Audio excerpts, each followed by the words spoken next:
Bonjour les belles dames, bienvenue sur ma vlog, donc vloggy. Donc wana nazolongola basani nanga na sokolaki les belles dames na soir et na tongo nzamba la musibiso apesi biso pema na bomoi tosengi nzambe merci. Donc voilà, et là nabi comme maman nabi kina longola d'abord basani nanga na sokolaki lobi et tout nazongo na ba place kaka ndenge ezalaka. Donc voilà. On tout le monde va passer na biso. Après là, on continue on ça na biso.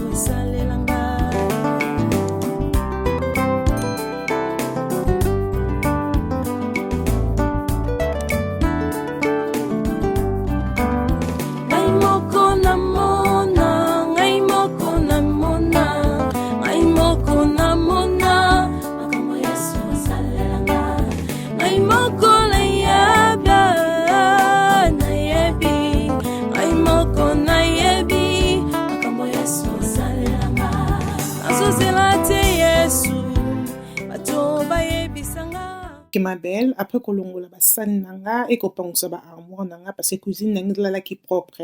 cuisine nanga qui nango salité te, à part seulement que basani za qui on a fait que na longola, mais toute cuisine nanga elle la qui déjà propre. Donc voilà, après wana loko za ki weekend et bana bazaki na pousa pe ya kolia moi gaufre. Donc voilà, basinga gaufre vendredi mais nazaki déjà fatigué na promettais ki bango ke na kosala bango na weekend. Et là loko za weekend comme moni na beurre na ngai na tiango déjà na plastique nanga bomoni et na tiako na micro na chauffango et na osala sikoyo o ezali demaki nanga maki na longoli wana eza maki na osala masque nanga ya elongi. Ba les belles dames na conseil bino lokwa ba mama soko za mama lokola nga surtout soza bana miki lobaka kosala masque eza vraiment important. OK, donc on a longoli maki nanga wana ya jaune na tiango pembeni parce que wana nde la masque nanga elongi. Après na tie vanilla et là na eko beta comme bomoni et na eko bakisa oyo ezali miliki. Donc voilà, parce que gof basangisa ngo na maite. Donc gof zalaka miliki parce que zala vraiment kilo. Donc voilà, après on a ko mélanger bloco nanga et na ko tia oyo eza muwa, après ko tia muwa ndambu na ko tia pe oyo eza sucre.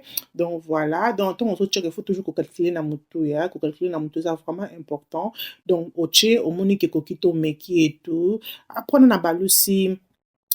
miliki nanga très bien et c'est mélangé très bien comme bomoni bloco tochi wana. Et là non c'est la farine nanga ya bleu comme bomoni afin que na tia farine na tia d'abord bicarbonate of soda o ezalaka bien pour danser lango ba gaufre et pour danser lango pe pancake. OK, après na ko bakisa cinnamon donc pour tia on se ma goût ça la goût kitoko na ba gaufre na biso. Donc voilà, et là na tia ngo wana ndambu et na balusi après ne donc ko bakisa siko oyo ezali farine nanga. Donc voilà, donc non farine non la cirque nazo balusa parce que so tcheka farine ba moko belé comme ça sa farine ba mbuma. Donc tant on sala la manuellement yako balusa na maboko il faut pas que o balusa mba on pona farine na yo ezala smooth parce que gaufre bonga ke farine ezala sans mbuma pe farine ezala smooth tala kande farine na yo ezokende. Et là na moni ke farine nanga c'est bon, regardez-moi ça et betami vraiment kitoko dans sans mbuma et tout. Et là na yo ko machine nanga ya gaufre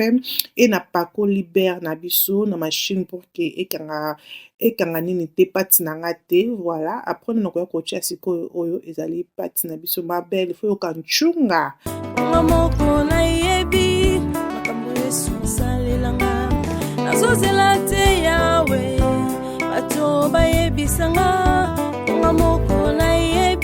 Et wana la girlfriend nanga ebeli, c'est comme ça. Après on occupé ça bana balia déjeuner na bango. Donc basengi vraiment merci parce que basepelaki, bazelaki yango avant-hier na pesi bango te et na pesi bango lo na week-end basepela makasi. Baselela mingi tablette na week-end. So bazolia mais na semaine te mais na week-end na permettre bango parce que ça quand même week-end. Donc voilà, après on a quelques temps na pemaki na kokota siko na makusa. Donc voilà, wana lo na ba pondu, ko bomoni pondu nanga na sombi on a ba magasin oyo ya ba indien baindien mpe bango otekela bapondu na bina sombaka parce que ezalaki na ntango okende ba magasin na biso bacongolais te ezalaki mosika donc nazwi nanga baindien na bina meka baindien te eza bandibu pardon bandibu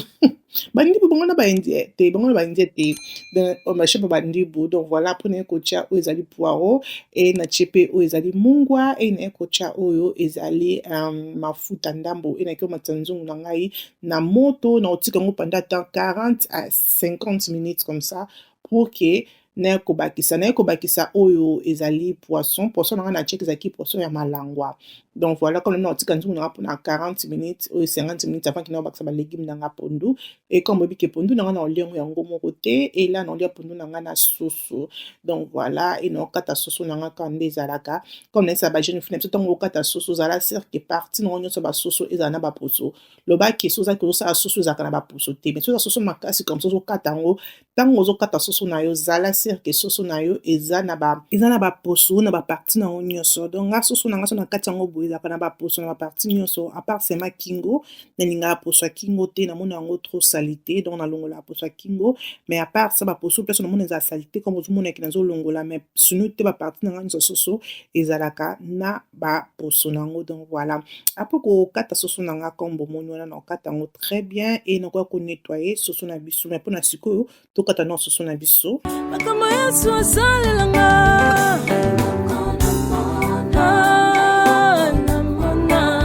ngai moko namona makambo yesu asalelanga ngai moko nayebi ngai moko nayebi makambo yesu asalelanga kumamara yawe mbotikanga nayembela nzambe yo olamu namona elongolanga na libulu epesanga ntina na miso ya bato nalobi ye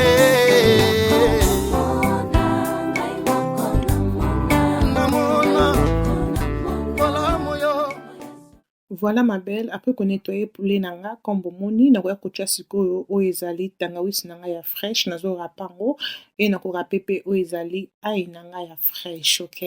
Donc voilà na rape quelques mbuma na ngai ya ai et na rape tangawisi na taille oyo namoni ke ekoka na soso nanga moko. Après ko rape ba biloko nanga na fraîche pour que tangawisi na ai ya fraîche ça la vraiment kitoko na soso na biso et voilà et nakoya kotia épice nanga oyo eza vraiment très bien les belles dames épice oyo eza déjà ba épice presque nyonso oyo nazosalela donc voilà après naye kotia épice nanga na comme bomoni na soso na otia chasi mobimba na otika sema mokie après wana naye otia oyo eza litungulu katikati ya litungulu e natie mpe oyo ezali céleri nanga eutaki na congélateur e nakoya kobakisa paprika donc voilà e naye kotia mpe persil nga biloko lokola bacéleri na bandembi nakoma otia yango mingi na congélateur po ezala mpe ka biloko mo eumisaka ezwa temps kokatakata etout donc voilà e naye otia ndenge nanga soso e natie mpe oyo ezali aja lokola soso nanga ekozala soso vraiment komona ya tomate donc natie yango aja mpona esala yango vraiment kitoko après natie mpe feuille na ngai e nabakisi oyo ezali white pepper comme bomoni wana e nakotia yango mai donc voilà comme bomoni déjà ke mai nango eza déjà rouge parce que aja azalaka mpona kokomisa eloko rouge soki olingi eloko no ekoma rouge otie aja ya kokomisa yango rouge, OK?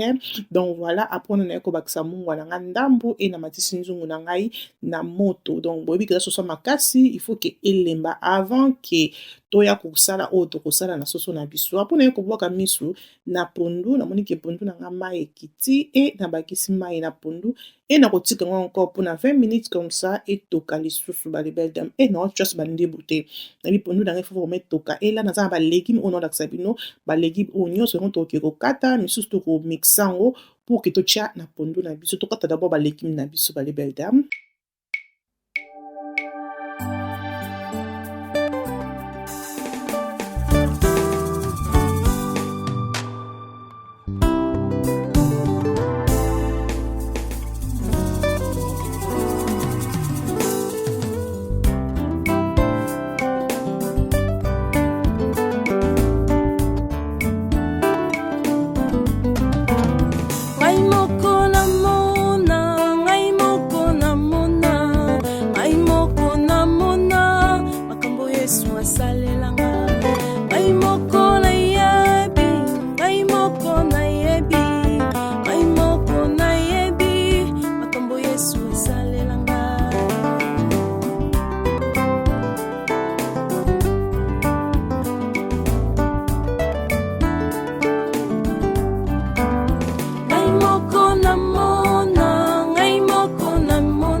kosa bino te ko nalingaka kolia pondu mais eloko ebayisaka nga eza kaka place ekoma place kosala balégume ya pondu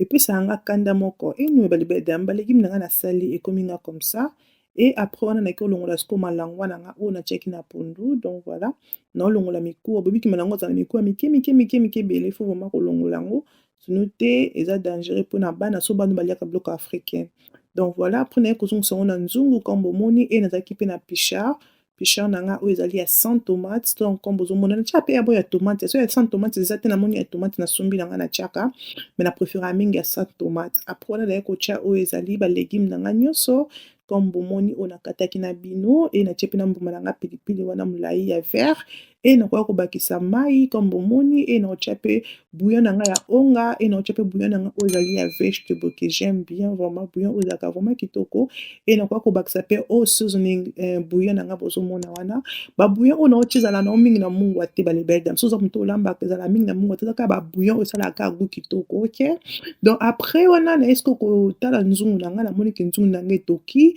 naye siko kobakisa oyo ezali mafuta na ngai donc voilà natie mafuta na ngai nkombo omoni nafiniki donc pondu na ngai na balusi yango te donc natiki yango vraiment etoka ezwa ta nango nazongeli nzungu na ngai soso namonike mai na ngai na nzungu ya soso ekiti nameki mungwa namonike mungwa c'est bon nayebiki natilakisa bino nde mosuni na biso ekomi rouge owapa lebedam après wana nakoya kotia sikoyo mafuta na ngai na moto namonike soso na ngai elembi après kotia mafuta na ngai na moto nakotia mama soso mpona ngai te sauté balebedam pardon sauté na kinshasa na poto j'aime pas nalingaka te sauté mafuta ekoma kosotelinga mpona zika deja mingi na maboko nakoma kotia kaka mbala moko bongo après nabwakeli yango sauce nkombo omoni pour que vraiment ke mungwa na biso ekota vraiment ntina kati ya soso et tout eloko nalinga kosalela chasse wana so nazozikisa na mafuta parce que mafuta na nga na osalela yango lisusu so osaleli papier wana ya pembe na mafuta na ntango okalinga omonaki mafuta no ekoma salite te mafuta no ezala toujours propre ke so osaleli na kikalungu omonaki moye outiliser encore mafuta yango ekozala te parce que mafuta ekochange couleur ekobeba mais comme ça ezoprotege ki mafuta na yo outiliser yango lisusu donc voilà après namoniki baoyo soso na nga ekalingami nazolongola na bakisi après quelque temps soso na nga esili naosala sauce na nga ya soso comme omoni na ndembi nazali mpe na matungulu donc voilà na kati matungulu na nga ya rouge na ya pembe nasangisi na ndembe natia yango kaka mafuta na nga nalongoli oyo ezalaki papier na ngai nalongoli mafuta ndambu bomoni na utiliser encore mafuta na ngai mpona kosalela yango oyo ezali mpona kosala yango eza sauce na nga tomate ya soso ok donc voilà comme omoni wana naosala sauce na nga tomate après quelque temps naye kozwa tomate na ngai naye kotia tomate na ngai ezalaki elinzanza etikalaki ndambu donc voilà naye kotia yango na moto nabalusi yango très bien et se mélanger très bien après kotia tomate na ngai nakotikela yango mwa quelques minutes ke ekalingama encore lokola nalingaki sauce na ngai ya soso ezala mwa kilo naye kobakisa yango sikoyo tomate na biso oyo ya pire ya kilo lokola kaka na kinshasa balingi kosala tomate ya kilo mingi balebedam nabi kilo mpana napesa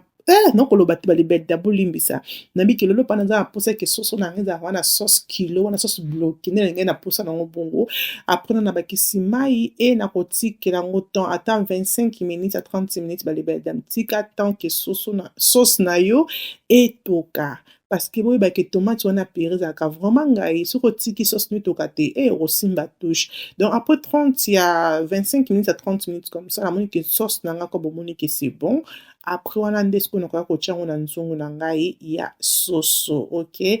nakoya kobakisa mai ndambo soki omoni ke bouillon na yo ekoki te to okobakisa na yo bouillon eza na problème te ça dépend seulement ndenge yo olambaka soso na ona otia mai mpona aider ke soso na nga esangana très bien na batomate na nga et tout donc voilà mpona nga comme ça c'est bon parce que nalingai vraiment ke soso na nga ezala na sauce bloquée ezala te ke sauce ebele te donc voilà après naye kocheke pondu namoni ke pondu na nga c'est bon balebedam na biso kokende balusa yango mpo modele pondu bandeki kotoka na dimine kuna moto ndo mpona minasisana na soso et voilà soso na biso pondu na biso ekomi comme ça yoka ncunga ekezongi ti chungeke zongi donc lokola kaka bavoisin bayokobetela nga porte ke la rose olambaka nini chez yo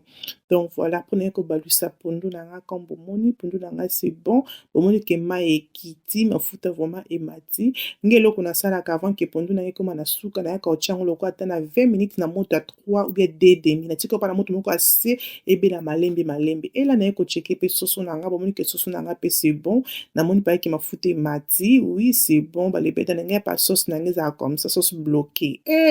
Boy beso ba sauce retourner dans na Kinshasa. Na Kinshasa so lia sauce comme ça, on n'a pas que lia penza chon. La sauce nanga balebeda momo na ke sauce na biso eraté te tala ka sauce na biso ndebimi tala sauce modèle o sauce Alexa simul balebeda oko bosa na kozala musuniti laisse tomber balebeda musuniti bloku na ngenga ataki te donc nga ki avant ki na kata moto na tika bloku na moi moto moko ya de esangana vraiment kitoko ebe na malembe ata po na 15 minutes après na yoko kata moto na ngai donc voilà et na chekele no pe pondu omoni ke pondu na ngai pe eraté te nga te ke pondu za na mai ebele nga pondu za na mai moko moyenne OK donc pour nga comme ça pondu na nga c'est bon donc bomona ke ebe na malembe parce que ça na moto moko ya peut-être un demi peut-être deux ça dépend des régions ça la ka mais nga mingi na comme ça peut-être na un demi bien deux donc ebe la kam na c'est malembe et c'est bon donc mona ka ke pondu na nga boye eraté te belle dame et bandi batekele nga pe pondu ya bien donc voilà na qui vraiment très bien regardez-moi ça les belles dames nga qui on a l'osso mikolo pa na pemisi simule mikolo na bi pada simule pema pardon libumu musika na nga pardon mikolo na pemisi pe simule na komo lia na nga mingi loso merci beaucoup nous bozaki na vidéo na nga les belles dames j'espère que vidéo o esepeli sibino ko bosa na te kozala abonné comme maman les belles dames na sisi kolamba na zibiloko na nga na tiango na ba bol et na sokoli banzungu na nga na basani na nga na tiki cuisine na nga propre donc voilà na bengi Saint-Esprit na ndako na nga bisous bye